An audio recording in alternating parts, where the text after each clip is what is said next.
है।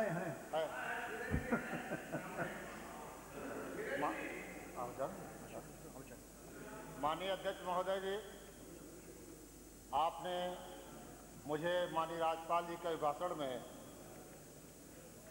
बोलने का अवसर दिया। जब परसों माननीय राज्यपाल जी का भाषण हो रहा था तो हम लोगों के मन में एक धारणा थी कि माननीय राज्यपाल जी का भाषण कैसा होता है, उसमें क्या क्या विषय आते हैं। लेकिन जब दृश्य सामने आया तो सिर्फ कागज के गोले, सीटियां और सामने पटल के सामने सिर्फ खोपड़ी ही खोपड़ी दिखाई पड़ रही थी। माननीय राज्यपाल जी का भाषण एक लाइन भी हम लोग सुन नहीं पाए। मेरे मन में भी ये व्यथा थी कि कोई न कोई इस संबंध में बोलेगा। जब कल हमारी पार्टी के नेता सदस्य विधानसभा माननीय पंकज सिंह जी ने ये प्रस्ताव रखा तो मेरे मन में कुछ शांति हुई कि कहीं न कहीं सबके मन में ये विषय था कि राज्यपाल जी के भाषण में जिस तरह से विपक्ष के लोगों ने अवरोध खड़ा किया, हम चूंकि सदन में पहली बार 238 विधायक चुन के आए हैं और मैं भी छात्र राजनीति से संघर्ष के दौर से निकल के आया हूं। अभी नेता प्रतिपक्ष आदरणीय चौधरी जी काफी सम्मानित हैं, कई वर्षों से विधानसभा के अंदर हैं। आज सुबह भी जब माननीय राज्यपाल जी के भाषण पर चर्चा होनी थी तो आपने कहा कि माननीय राज्यपाल जी का भाषण संवैधानिक नहीं है। मैं उस समय ही बोलना चाहता था, लेकिन जैसा माननीय अध्यक्ष जी का निर्देश है कि नेता प्रतिपक्ष जब बोलेंगे तो उनको कोई टोकेगा नहीं। मैं आपसे पूछना चाहता हूं कि आपने माननीय राज्यपाल जी के अभिभाषण को असंवैधानिक करार दे दिया, तो जो परसों कृत्य आप लोग कर रहे थे क्या वह संवैधानिक दायरे में आता है? ये मैं आपसे पूछना चाहता हूं। अभी विपक्ष के लोग 2 महीने सरकार के नहीं हुए हैं, 2 महीने सरकार के नहीं हुए हैं।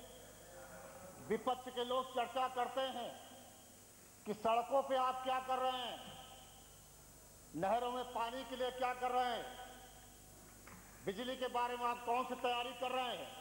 बड़ा हास्यास्पद लगता है कि अभी 2 महीना मात्र बीते हैं और सारी योजनाएं अभी आपकी ही चल रही हैं, तो पूरी क्यों नहीं हो पाएंगी ये आपको बताना चाहिए। आपको प्रस्ताव रखने का कोई उद्देश्य नहीं बनता है कि आप सत्ता पश्चात भी तत्काल ये पूछें कि सड़कों के बारे में गड्ढा कैसे हो गए। ये गड्ढे आपके द्वारा किए गए। हमारे माननीय मुख्यमंत्री जी आदरणीय योगी जी ने ये संज्ञान लिया कि सारी सड़कें प्रदेश की गड्ढा मुक्त की जाए। ये बहुत बड़ा अभियान है, मैं इसकी सराहना करता हूं। एक विषय की और चर्चा करता हूं क्योंकि समय कम है। मुझे मालूम है कि माननीय अध्यक्ष जी अभी कह देंगे कि अपने शब्दों को कम कीजिए।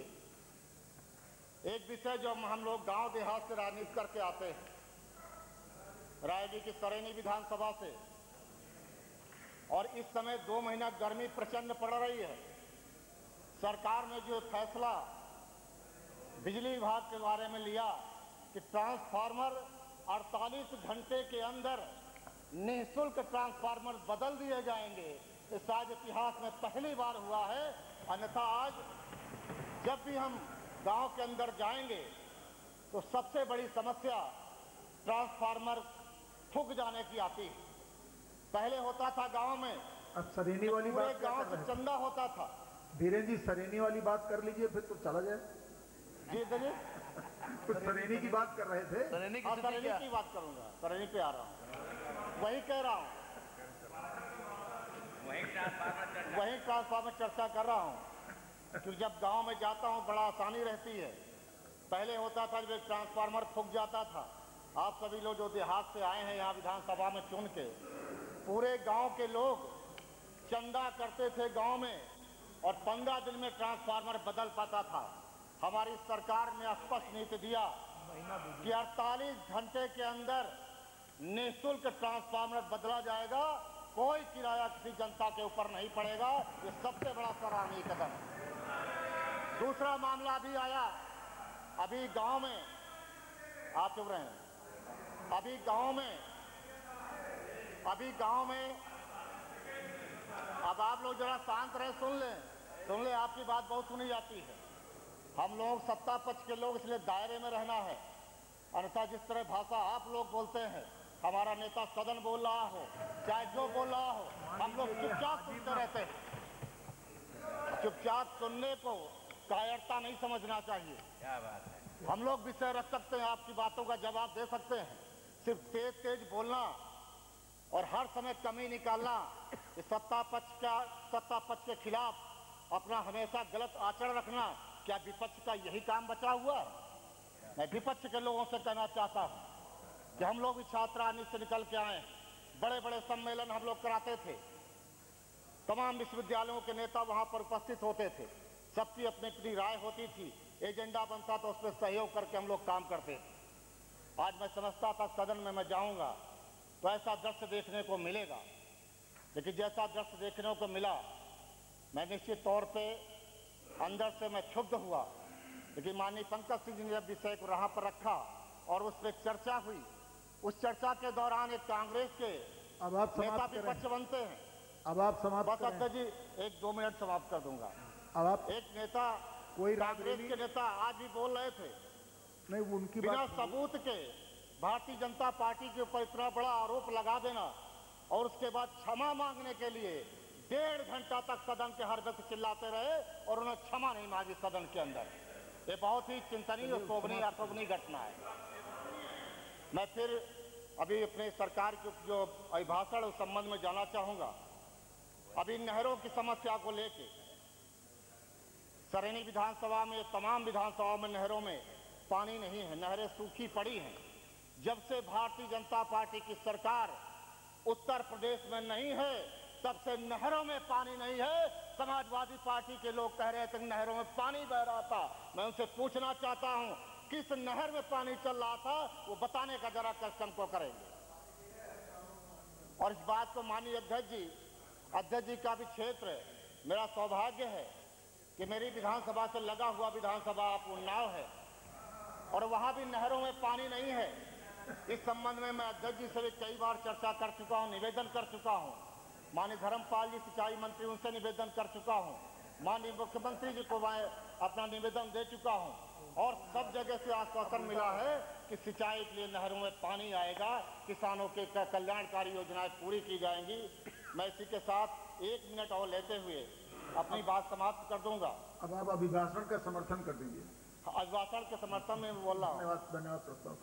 मैं आदरणीय राज्यपाल जी का जो अभिभाषण था उसके समर्थन में मैं बोल रहा हूँ और समर्थन बोलते हुए अभी किसानों के संबंध तमाम योजनाएं लागू हुई, जैसे किसानों के क्रय केंद्र खोले गए, गेहूं के क्रय केंद्र, इससे पहले इतने क्रय केंद्र कभी नहीं खोले गए। लगभग 5000 क्रय केंद्र किसानों के खोले गए गेहूं के हमारी सरकार में, और ये किसानों के लिए बहुत बड़ी उपलब्धि है। मैं राज्यपाल जी के अभिभाषण को और जो सरकार की नीतियां हैं उनको समर्थन करते हुए मैं अपनी प्रस्ताव का आवाज समाप्त करूंगा। बहुत बहुत धन्यवाद अध्यक्ष जी, आपने मुझको अब हम नियम 51 की सूचनाएं लेते हैं।